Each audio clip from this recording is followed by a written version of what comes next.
Welcome to the CWPA Online Referee Education Series.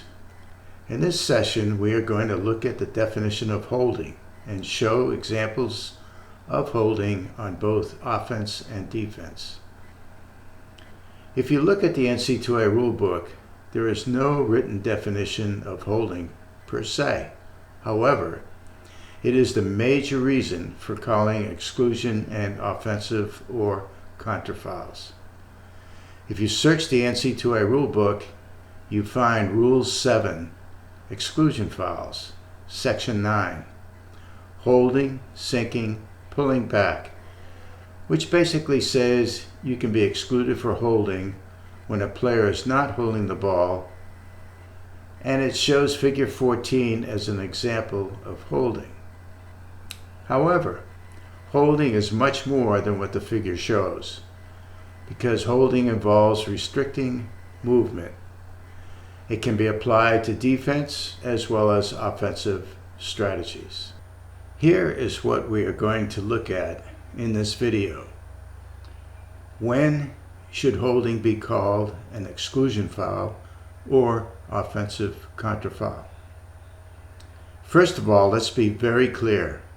Holding should not be called on the defender when the ball is in hand, unless it involves sinking, kicking, or any type of player safety issue.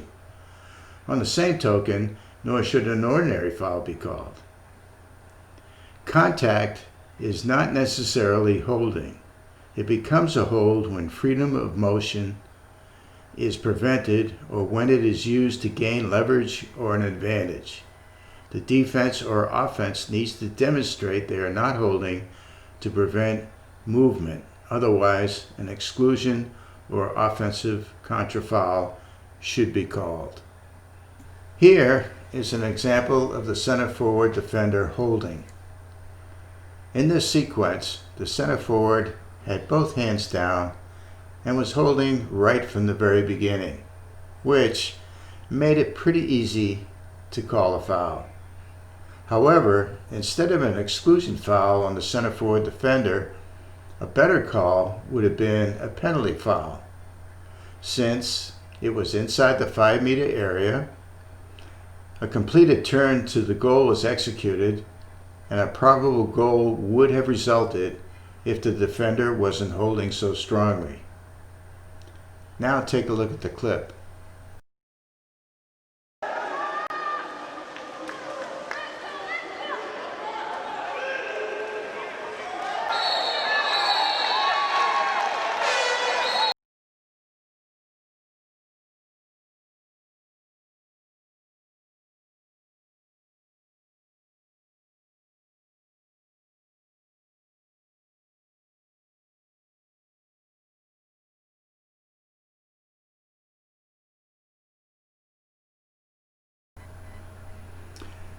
Exclusion foul was called, but a penalty foul would be the correct call.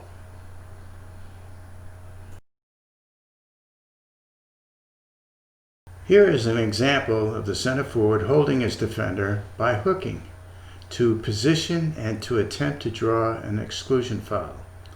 The center forward was holding by hooking the defender with his right arm to pull the defender's right side down, making it look like the center forward defender is holding with his right arm while keeping his left arm up. One down and one up situation, which can be a typical holding position by a center forward defender. The center forward was successful in drawing the exclusion foul and avoided a contra or offensive foul.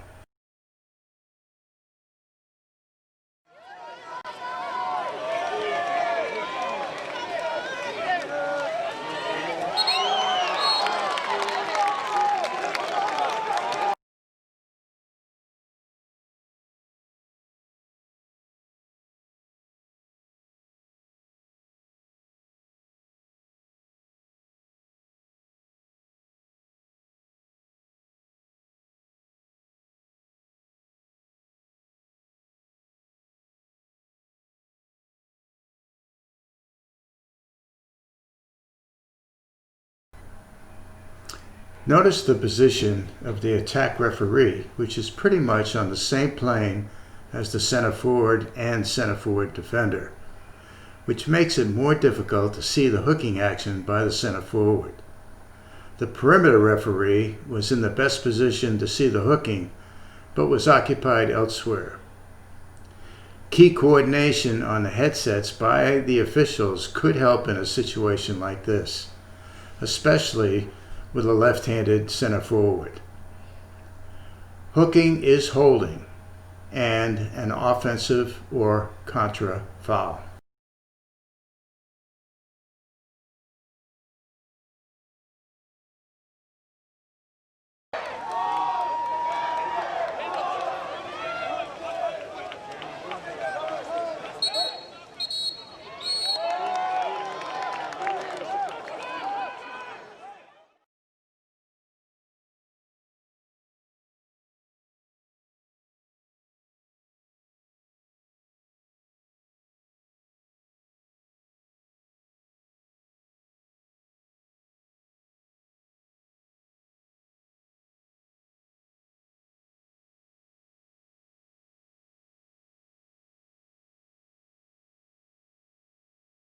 The P4 driver successfully moved across in front of the center forward, but got held by the defender as he attempted to reposition and post up on the 2-meter line.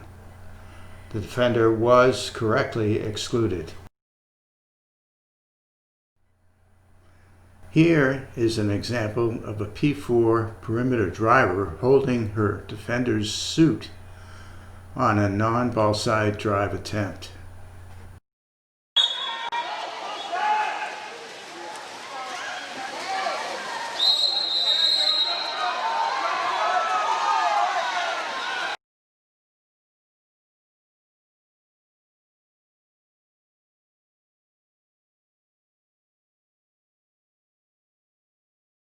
The P4 driver momentarily holds on to her defender's suit to gain an advantage, thus gets correctly called for an offensive or contra foul. Suit holds are not uncommon in the women's game. Here is an example of the center forward defender holding the center forward's back of the suit to control the center forward's movement.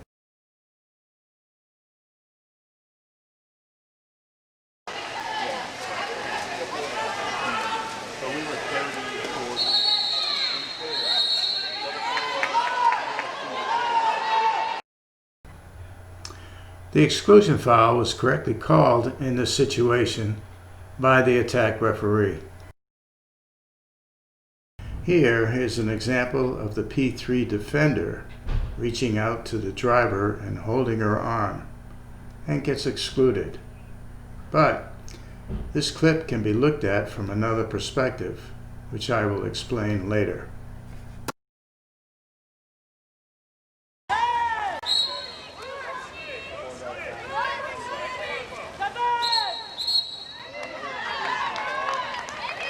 Kicked out. Okay, bottom row.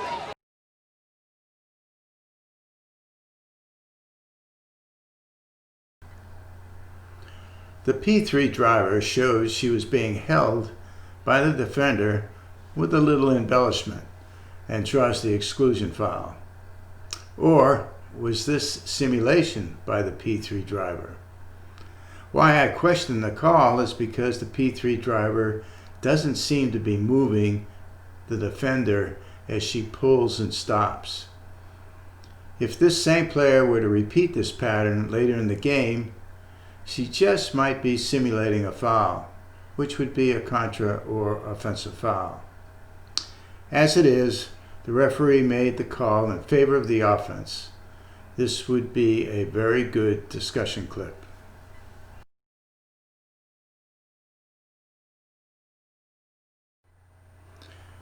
This clip shows a different type of holding during a power play.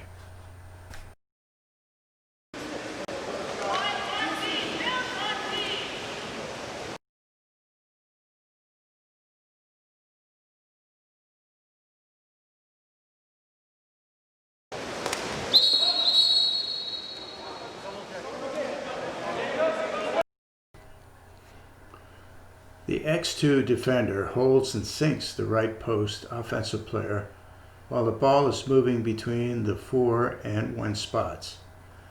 The referee correctly calls an exclusion foul. But what if the P4 player were to take a shot instead of passing the P1 and just miss getting the goal? Then the call should be a penalty foul. To quote the rule book, for a defending player to commit any foul within 5-meter area, but for which a goal probably would have resulted. The defender used the offensive player to influence the shooting of the P4 player. The result would be a penalty foul. What is a neutral situation? When both players have hands on the shoulders or arms and neither player has gained an advantage, it is a neutral situation. Lockup, no call.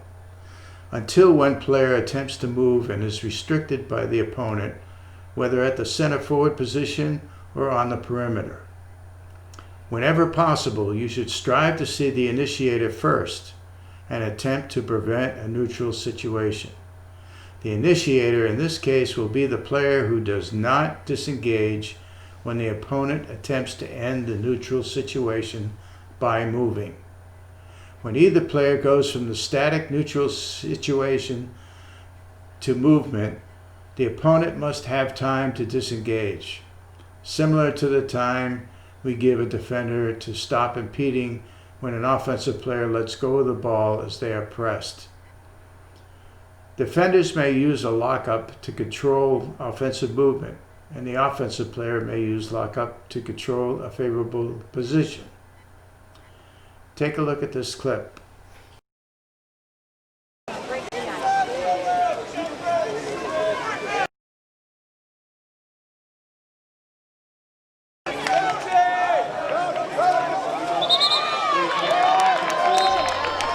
Mutual or simultaneous contact by a defensive or offensive player is a neutral situation until one player attempts to move and is restricted from doing so by their opponent. There is an inherent burden of responsibility for the defender and offensive player. The defender needs to show they are not preventing or hindering movement, and the offensive player needs to show the defender is preventing freedom of movement or offensively not leveraging an advantage over the defender. In this clip, the correct exclusion foul was called. Focus on being in a good position to see the sequence of events, whether at 2 meters or scanning the perimeter and transitions to see the initiator. If you see a foul, call it, but use the advantage rule properly to enhance the offensive effort.